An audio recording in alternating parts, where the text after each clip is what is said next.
Welcome to Lindsay's classroom. It's the first time for me to explain something in Lindsay terms. So I thought I would just roughly unpack a little bit of basic 101 nutrition. And I don't often share a whole heap about nutrition.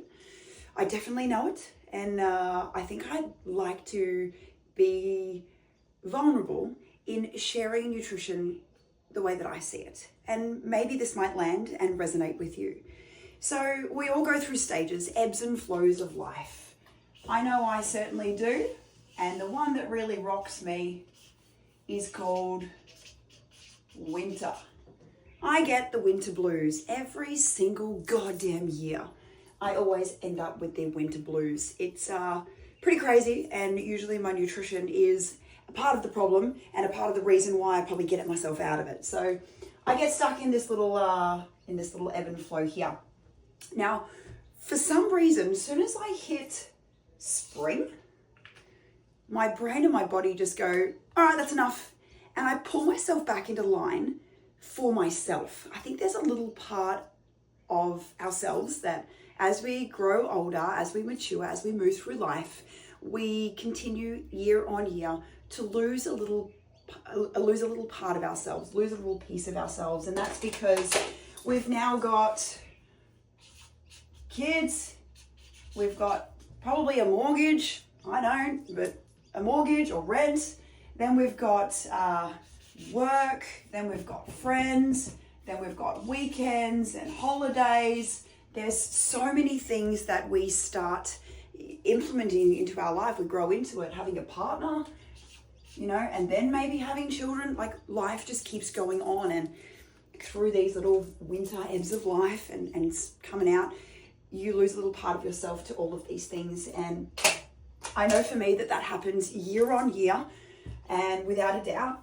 I always seem to pull myself back out of the mud. And the way that I view, I suppose, my health, my mindset, both being physically and mentally, always comes down to nutrition. If my nutrition's off, my head's a bit wacky. If my nutrition is on, I'm confident, I'm feeling that I can speak, I can be vulnerable. So you know that my nutrition's been pretty good. But I want to unpack what it is that I've done and why it's so easy for other people to be able to just pick it up wherever you are. So first things first, all I did was just return to a menu that I like, okay? So when I say menu, I like eggs for breakfast, I like chicken for lunch, and then for dinner, let's be real, I want to eat like a goddamn queen. I'm going to have steak for dinner. So I just built out a meal sort of structure around being disciplined, and I think that's the big word here. But it's being disciplined to want more for yourself.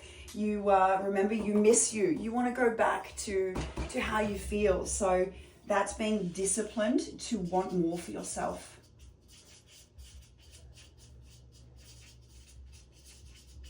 Bit of personal development. It's the only reason why I want to elevate myself in any stages of life, because I want more for me. If I want more for me, I then get to ripple it out to everybody else, because I've got that knowledge, that wisdom, that gift to be able to pass on and share. So I've returned to my really basic menu that I want. And guys, AI, ChatGPT is not new now. You can punch in your macros that your body requires and tell it what you like to eat. Boom. You don't need a nutrition coach to tell you what to eat.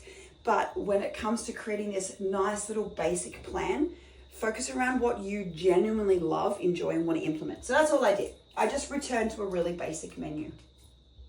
Then from there, number 2, I started making sure that my low energy and high energy carbs were in every meal, were in all of the big meals.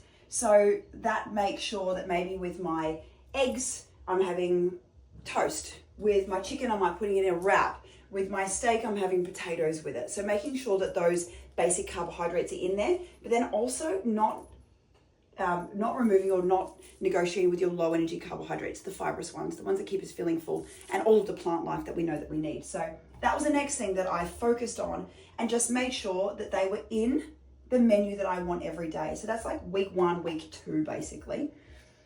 Coming into week 3 of feeling better. Now what I've started to do is make sure that my carbs are basically only in or outside of the window. So when we train, we create a metabolic window where our muscles are hungry, and if you put your carbohydrates with your protein, they bind together and they get sucked back to the muscle cell far quicker, better for recovery and better for strength gains as well. So in this window, all I've done now is just make sure that my high energy carbs, being my rice, potato, pasta, bread, cereals, all of that stuff, is only around the window. And then outside of that window, I'm not putting those higher energy carbohydrates. I'm just putting my lower plant ones. That's a plant. Low energy. And then I've just locked that in. Now, I feel good. That's all I've done. I've not weighed anything. I've not done anything. I've just done those 3 things. The next thing that I've started to do is I've started to enter this now into my MyFitnessPal, because for the last 3 weeks, I've been really consistent with it and I've got the energy. I don't have an app telling me how much energy I should or shouldn't have. I've intuitively eaten whatever I want in the amounts that I want. Then I've started making, well, obviously in the amounts I want, then I've just started making slight little tweaks to the process of that food going in. And now all I've done is start entering it. Talking and writing is hard. I've started to enter things in MyFitnessPal. Now I've done this without tracking, just being aware, okay? Just being calorie or macro aware. I want to know with this structure that I'm falling into, with just by practicing some self-love and wanting more for myself. I've ditched out the shit eating. I've ditched out the emotional stuff. And I've ditched out just reaching and grabbing for little small things. So that's mainly the big thing. But now that I've been putting my stuff into MyFitnessPal, I'm just aware of the natural amounts that I'm choosing. Not weighing anything yet. I'm eyeballing. I've been eating good nutrition now for the last 14 years. So I know my amounts. I know what's not enough and I know what's too much of all of my food. So just being aware, not weighing anything, just eyeballing it and backing it in. Now I'm in this sort of area right now, and the next level that I'm going to take myself in the journey of discipline and wanting more for myself is to number 5 in MyFitnessPal, is actually weighing out the amounts and tracking it like to the letter. That's going to put my finger on the pulse, so that if I need to increase or decrease any of these foods that I'm already currently eating, then I'm going to be able to do that and slip it back into my process or my default that I've been able to get the hang of. I think a lot of the times people just go straight to here, and it's really hard to do that and hold on to it long term, because you actually need to go through all of the shit and the environment building to then grab hold of those new habits and beliefs and practices to then implement them long term. So I think why I struggle talking about nutrition is because I don't want to talk about the basic protein, carbs and fats, the role that they have in their body and what you should be eating and when you should be timing it. I like talking about this stuff. I like talking about when you actually become so self-aware that you want more for yourself, and then you start the process of finding out which way or what's going to work for you. And trust me, you don't find it on the first go. You find it over many, many, many weeks, months, and years of continuing to the practice. And when you continue to the practice, you continue to shape your body. You continue to honor your mind, and you continue to practice and embody living that healthy lifestyle rather than the on, the off, the on, the off. Even in my off, it's not too bad. I'm pretty happy with my off. I can live, I can have a glass of wine. I can go out over the weekend, and I can certainly eat whatever I like within a reason of my body being accepting of that. I love this moment here for every person, including myself, because it's that little moment where you return to your power, and everyone has it. Everyone has their own unique power that they can draw back to. And I honestly think, I heard a song this morning, that you miss you. You miss you and you want that back. And the only way by doing that is literally collecting yourself and your disciplinary action towards self-care, to know when to say no to things, to put you first, and how to implement that and make that work. So yeah, that's my little process. Don't start here.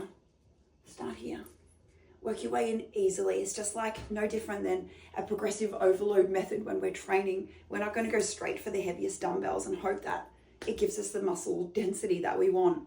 We have to start light and we have to progress physically, but we also have to progress mentally.